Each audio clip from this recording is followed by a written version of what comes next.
நபியவர்களுடைய வருகைக்கு முன்பே தௌஹீதின் ஒளியில் பிறந்த இஸ்லாத்தின் முதலாவது உளவாளி அந்த சஹாபி யார் என்று உங்களுக்கு தெரியுமா?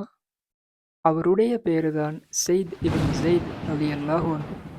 இவர்கள் மக்காவில் 600ஆம் ஆண்டு குறைஷி குலத்தில் பனு அதி கிளையில் பிறந்தார்கள். இவருடைய தந்தை ஸெய்த் இஸ்லாத்துக்கு முன் தன் சமூகத்தாரிடையே இவ்வாறு கூறியவர்: குறைஷிகளே, என்னைத் தவிர எவரும் குறைஷிகளில் இப்ராஹிம் அலைஹிஸ்ஸலாம் அவர்களுடைய மார்க்கத்தை பின்பற்றவில்லை என்று.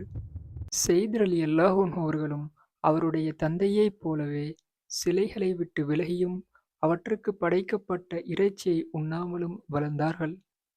இவர்களுடைய வாழ்நாளில் இவர்கள் ஒருபோதும் சிலைகளை வணங்கியதே இல்லை. இவர்களுடைய மனைவி உமர் ரலியல்லாஹு அன்ஹு அவர்களுடைய சகோதரி ஃபாத்திமா ரலியல்லாஹு அன்ஹா அவர்களுடன் சேர்ந்து இஸ்லாத்தை ஏற்றுக்கொண்டார்கள்.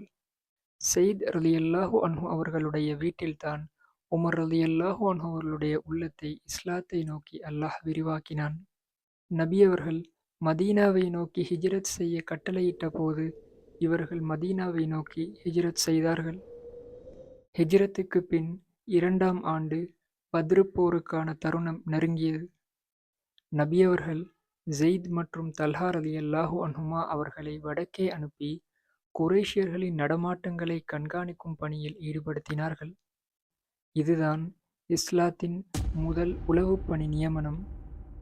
இருவரும் திரும்பி வந்த நேரத்தில் பத்ர் போர் முடிந்துவிட்டிருந்தது.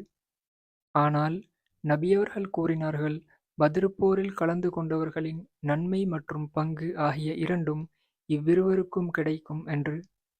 உமர் ரலியல்லாஹு அன்ஹு அவர்கள் ஹலீஃபாவான போது இவர்களை தமாஸ்கஸின் ஆளுநராக நியமித்தார்கள். ஆனால் ஸெய்த் ரலியல்லாஹு அன்ஹு அவர்கள் ஆளுநர் பதவியை விரும்பவில்லை. உமர் ரலியல்லாஹு அன்ஹு அவர்கள் இவர்களுடைய கோரிக்கையை ஏற்றுக்கொண்டார்கள். ஆனால் ஸெய்த் ரலியல்லாஹு அன்ஹு அவர்களின் ஞானத்தையும் அறிவையும் அறிந்த உமர் ரலியல்லாஹு அன்ஹு அவர்கள் இவர்களை ஷூரா குழுவில் சேர்த்தார்கள்.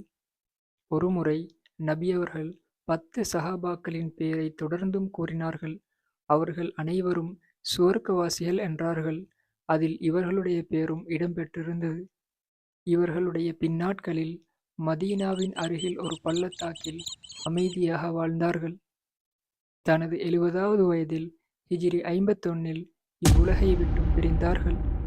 இதுதான் நம்பிக்கை, தியாகம், எளிமை, வீரம் என்பவை கலந்த ஸெய்த் பின் ஸெய்த் ரலியல்லாஹு அன்ஹு அவர்களுடைய வாழ்க்கைச் சுருக்கம்.